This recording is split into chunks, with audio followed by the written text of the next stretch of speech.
And ఇక్కడ ఈ చాలా చక్కగా ఈ సభలో మంచి భోజనం చేసినట్టుగా అనిపిస్తుంది. అయితే చివర ఒక స్వీట్ ఉంటే బాగుంటుంది. అది నేను రిక్వెస్ట్ చేస్తాను బ్రహ్మానందం గారిని. బ్రహ్మానందం గారు ఎస్వి రంగారావు గారి గురించి చాలా చక్కగా మాట్లాడతారు. ఆయన మంచి మిమిక్రీ ఆర్టిస్ట్. ఆయన రంగారావు గారి డైలాగులు చాలా అలవోక చాలా బాగా చెప్తారు. ఆయన నోటు వెంట ఆ డైలాగులు వినాలని మిమ్మల్ని మీకు ఆ తీయదనం ఇవ్వాలని ఉంది. నా మాట కాదని అనుకుంటున్నాను, కాదనరని. And Brahmanandam please come. So ఆ రంగారావు గారిది కీచకుడి పాత్రలోని ఇది సైరంధ్రిని చూసి ఆయన మాట్లాడుతూ ఆ అమ్మాయిని వలచి ఆ డైలాగ్ గుర్తుంది అనుకుంటా మీకు. సరే, అది ఒకసారి చెప్పి మమ్మల్ని అందరినీ ఆనందపరచండి. అండ్ ప్రతి ఒక్కరికి హృదయపూర్వక ధన్యవాదాలు. And Sanjay, thank you very much, నాకు మంచి అవకాశం ఇచ్చావు. Thank you very much. Sir అయిపోయింది కదా అనుకొని పిచ్చి పిచ్చిగా మాట్లాడుతూ జోకులు వేసుకుంటున్నాం. అక్కడ సడన్గా చిరంజీవి గారి ఆదేశానుసారం ఎస్వి రంగారావు గారు ఎలా యాక్ట్ చేస్తారు, ఆయన వాయిస్ ఎలా ఉంటుందని ఎప్పుడూ చిన్నప్పటి నుంచి ఆయన మీద ఉన్న ఇష్టంతో ఆయన చెప్పిన డైలాగ్స్ అన్నీ ప్రాక్టీస్ చేసి అలాగా ఎప్పుడు అంటే ఆల్మోస్ట్ ఒక 30-40 ఇయర్స్ క్రితం నుంచి నేర్చుకున్న డైలాగులు చెప్పాలని. నేను ఎస్వి రంగారావు గారి డైలాగే అంటున్నాను కాబట్టి మీరు కూడా ఎస్వి రంగారావు అనుకోండి, మీరు తేడా ఉంటే సర్దుకోండి. అంతేగాని వీడి మొహం వీడిది ఎస్వి రంగారావు డైలాగ్ ఏంటా అని మీరు అనుకోవద్దు. బాగుండదు, పెద్దవాళ్ళు చెప్పారు కాబట్టి బాగుండదు కదా నేను కూడా యాక్సెప్ట్ చేసుకోకూడదు. ఇక్కడ చిన్న మీకు అర్థమైందో లేదో తెలియదు కానండి, ఓ మోసం జరిగిందండి ఇక్కడ ఈ ఫంక్షన్లో.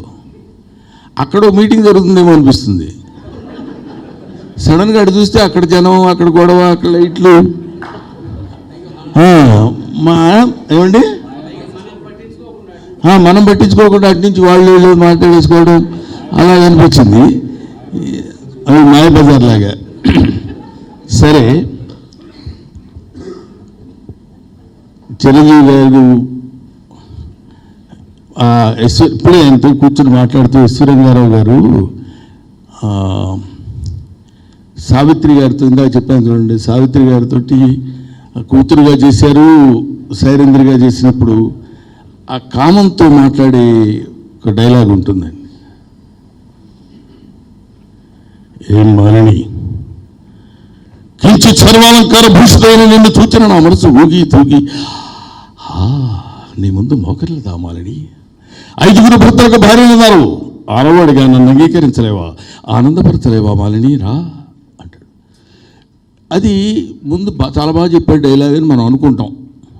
ముందు దాని అర్థం తెలియాలి. అది మొత్తం సాంస్క్రిట్. తెలుగే మనకు అంతంత మాత్రం. సాంస్క్రిట్లో డైలాగ్ ఇచ్చి దాని అర్థం తెలియాలి, అర్థానికి తగినట్టు అభినయించాలి.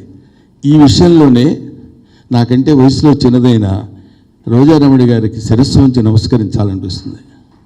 ఆ అమ్మాయికి అప్పటికి 6 ఏళ్ళు 7 ఏళ్ళు ఎన్నేళ్ళు ఉంటాయండి? 6 ఇయర్స్.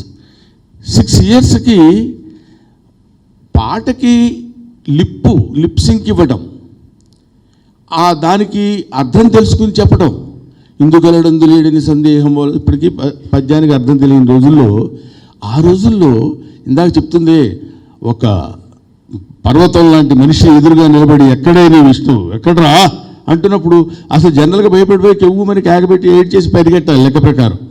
అటువంటిది ఆయనకు ఎదురుగా నిలబడి అంత అద్భుతమైనటువంటి నటన ప్రదర్శించింది. ఆమె జన్మ ధన్యం. అది ఎందుకంటే ఆయనతో పాటు నటించడం కాదు, అంతటి డైలాగ్ చెప్పగలిగినటువంటి శక్తి పరమేశ్వరుడు ఆవిడకి ప్రసాదించినందుకు. అదే ఎస్వి రంగారావు గారు పాండవనవాసం అవమానం పొందిన తర్వాత వచ్చి చెప్పే డైలాగ్ ఒకటి ఉంటుంది.